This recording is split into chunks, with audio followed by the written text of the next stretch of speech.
Hey guys, wanted to talk about one of my favorite latest segments is the What the Fact FAQ, frequently asked questions. I actually just got this question again today about plantar fasciitis. So this is something to me that is super avoidable, all right? I know a lot of folks that get this despite doing a lot of the right kind of stuff, maybe sort of. We're gonna talk about that. So what is the plantar fasciitis? I got my foot here. It's this tissue, the fascia, under the plantar surface, right? The bottom part of the foot. So it's this thick tissue underneath the foot here.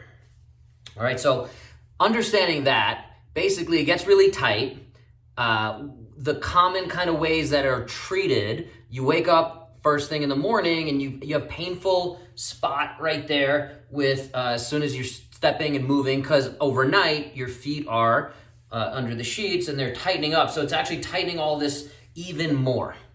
So it's basically, in the beginning and over time, a combination of your tissues just being really bound down, right? It tends to happen on one foot versus the other, but just like we have to kind of undo all this typing and bad posture stuff here, for the foot, that's the bad posture. So my friend that I spoke with earlier who asked me about this condition, plantar fasciitis, which is an inflammation of the plantar fascia again, he was saying he's using his tennis ball. He has a stand-up desk.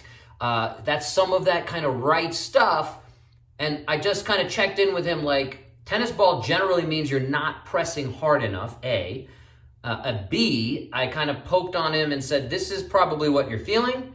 And this is what you should really be feeling, and like getting in there to make change. So you're really cleaning up that tissue and you have healthier tissue. And then you don't have pain. Pain is your brain's signal saying, hey, something here is not good. So the pain that we're gonna unfortunately have to cause to clean up that tissue, I have a Supernova from formerly Mobility Watt, now Ready State, right? You're gonna put that under your foot. You can press in there if you want, but I really like to make sure we're keeping it here. And this is just one of the easiest things you can do, is just press really hard, and it should hurt. Ooh, and I'm feeling good in there, depending on how long it's been since you've done this.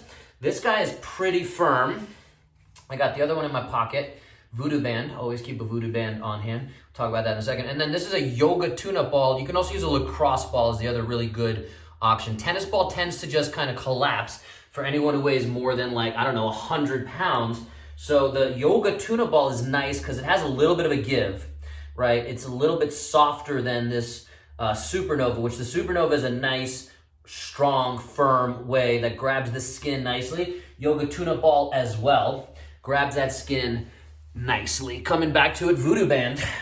If you're not familiar, I have a few other videos on the channel here of how we're gonna address that, but real quick demonstration is we can wrap this guy around really tight, and the tighter we can get it, the more we can kind of flush out all that tissue. I'm not gonna do too intense here, but yeah, I would keep going and I would really work through a full range of motion. The idea there with the voodoo band is, it's just helping the sliding surfaces similar to the lacrosse ball, mobility ball, any of that stuff.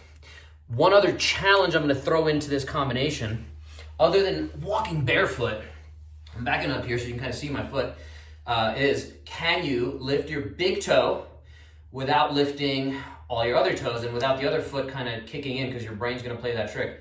So can you use that big toe alone, and then can you use the 4 little toes and really get them moving? These are good to do whether you have plantar fasciitis, whether you're trying to avoid and minimize your chances of plantar fasciitis, okay? The stronger you can get your feet, just like your fingers, if you're a rock climber, something I picked up a lot more recently, you want to be able to get all of these different grips stronger so that you don't end up with issues anywhere up or down that chain.